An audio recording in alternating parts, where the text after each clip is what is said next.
Selamat siang anak-anak semuanya. Bertemu kembali dengan Ibu Noneng SPD ya, Guru Mapel IPS. Pada materi hari ini kita di kegiatan ekonomi subbagian kegiatan konsumsi. Silakan kalian simak semuanya ya. Materi hari ini.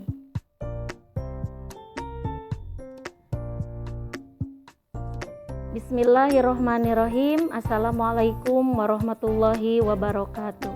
Anak-anak siswa-siswi SMP Negeri 10 Kota Sukabumi yang soleh dan solehah, alhamdulillah hari ini kita dapat melanjutkan kegiatan pembelajaran secara daring.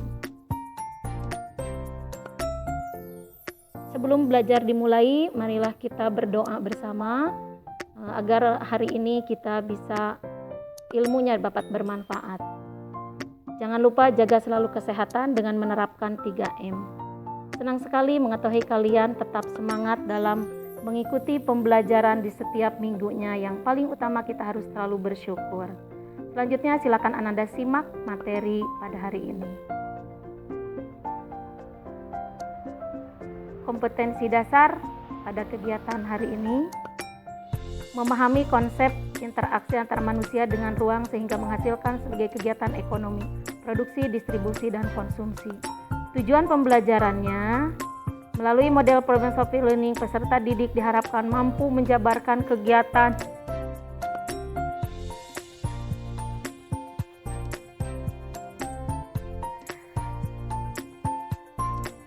Setelah minggu lalu kalian mempelajari tentang produksi, distribusi, maka kegiatan sekarang adalah bagian konsumsi.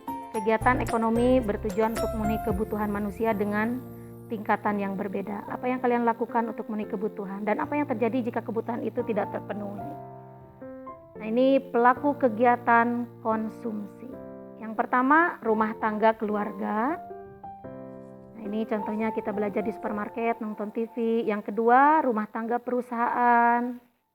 Nah, contohnya ada perusahaan sepatu. Yang ketiga, ada rumah tangga pemerintah. Nah, di situ dicontohkan ada gambar istana ya. Selanjutnya,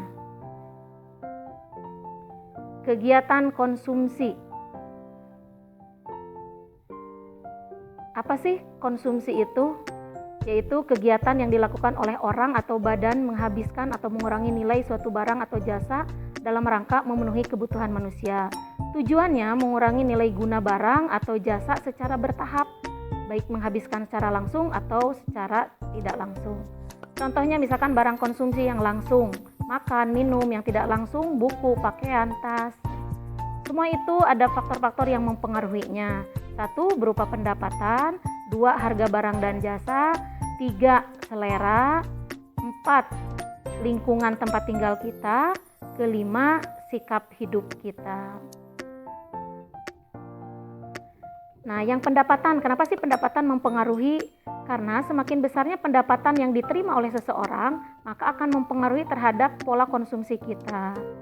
Yang kedua, harga barang dan jasa. Semakin tinggi harga barang dan jasa, maka akan semakin besar juga uang yang dikeluarkan. Ketiga, selera kita ya, mempengaruhi sekali. Selanjutnya, lingkungan tempat tinggal. Lingkungan tempat tinggal seperti orang desa dengan kota akan berbeda. Orang gunung dengan orang laut akan berbeda kebutuhannya. Yang kelima, yaitu sikap hidup. Nah, sikap hidup yang tercerminkan kenapa mempengaruhi.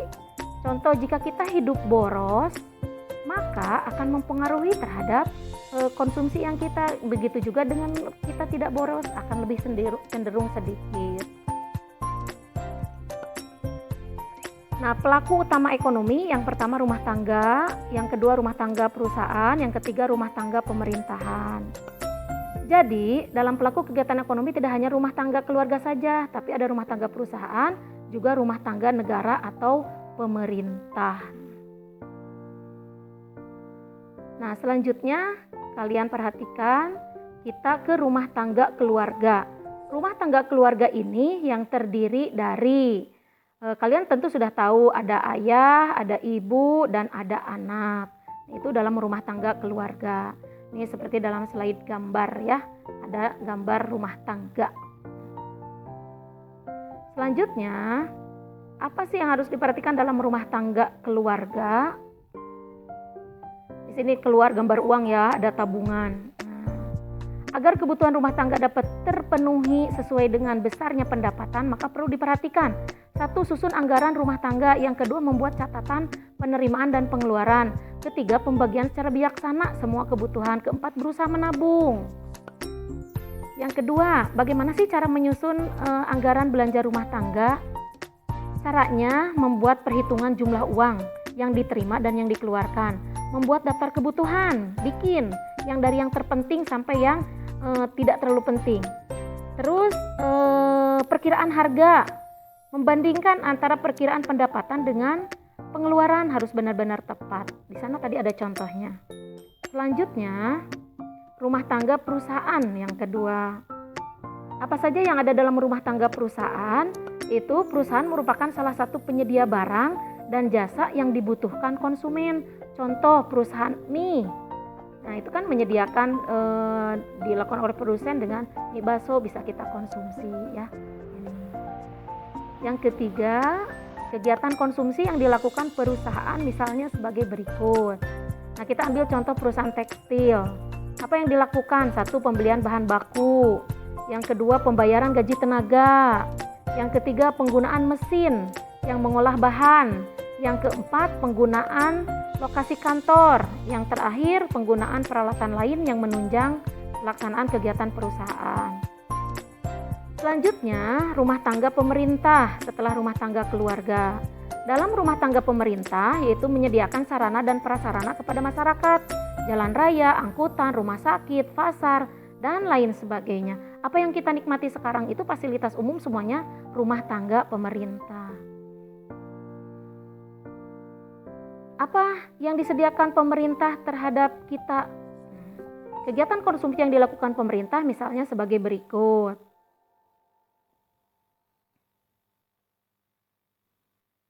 Penggunaan gedung dan kantor ya. Nah, itu kan banyak. Belanja negara untuk pembangunan dan proyek negara. Contoh di sini untuk membangun gedung DPR, jalan tol ya. Aktivitas belajar yang harus dilakukan oleh kalian hari ini. Kalian akan ibu bagi ke dalam 7 kelompok. Kelompok terdiri dari 4 orang. Daftar nama kelompok dapat kalian lihat di sini ya, di slide-nya. Sebetulnya kelompok sudah terbentuk dari hari-hari kemarin. Tinggal kalian melanjutkan saja. Yang diminta itu berdiskusi mengenai kegiatan konsumsi yang dilakukan pada masa pandemi sekarang ini. Nah, ini kalian bisa lihat daftar nama kelompoknya. Dari kelompok 1 sampai kelompok 7 sudah tertera namanya, Ibu hanya mengingatkan saja. Nanti kalian berdiskusi dengan grup diskusinya masing-masing dari kelompok 1 sampai kelompok 7. Nanti yang melaporkan hanya ketua kelompok saja ya hasil diskusinya. Selanjutnya, nah ini lembar kegiatan diskusinya. Amati gambar produksi yang dikonsumsi oleh kita. Di sini ada 8 gambar yang tertera, kalian amati ya. Pada masa Covid ini banyak kebutuhan yang tidak terduga yang harus dipenuhi, di mana yang asalnya sebelum kepada masa wabah ini kita tidak pernah memperhatikan apa perlu masker, apa perlu hand sanitizer, apa perlu ini. Nah, sekarang kalian bisa amati dan diskusikan. Ini tabel kebutuhan prioritas barang di masa new normal dan manfaatnya. Nanti dari gambar yang sudah kalian amati, tuliskan di sini, diurutkan dari yang paling terpenting pada masa pandemi dari 1 sampai 8 dan sebutkan oleh kalian apa sih manfaatnya. Diskusikan ya dengan kelompok diskusinya. Selanjutnya yang kedua, amati cara-cara pemenuhan kebutuhan masyarakat di lingkungan sekitarmu di era new normal akibat pandemi COVID-19 ini. Kamu lihat ya di sekeliling kamu, amati, tuliskan di sini cara memenuhi kebutuhannya seperti apa. Menurut pendapatmu apa yang menjadi kebutuhan prioritas masyarakat di era new normal akibat pandemi ini? Tuliskan oleh kamu, silakan diskusikan apa yang diperlukan ya. Terakhir nih ada evaluasi, nanti kita diskusikan di WhatsApp group. Apa yang dimaksud dengan kegiatan konsumsi, apa tujuan kegiatan konsumsi, jelaskan kelompok rumah tangga pelaku konsumsi, sebutkan contoh-contoh kegiatan konsumsi. Jika keempat ini kalian bisa menjawabnya, berarti kalian sudah memahami dan sudah meliterasi PowerPoint ini yang Ibu berikan, dan kalian bisa menjawab berarti sudah paham semuanya. Itu ya untuk kegiatan hari ini. Silahkan kalian bisa berulang-ulang dilihat video ini ya. Tidak perlu serba bisa dan cukup kamu kuasai satu saja dan jadikanlah hebat karenanya. Dan akan indah tepat pada waktunya. Jangan lupa selalu bahagia untuk anak-anakku semua. Jaga kesehatan ya. Terima kasih, sampai ketemu di pembelajaran selanjutnya. Silahkan kalau sudah selesai kamu langsung ke bagian diskusi, dilanjutkan dengan diskusi di WhatsApp grup diskusi masing-masing. Nanti hasilnya laporkan di WhatsApp grup, dipotokkan saja oleh satu orang. Yang ketuanya aja yang melaporkan. Jadi kalau ada 7 berarti ada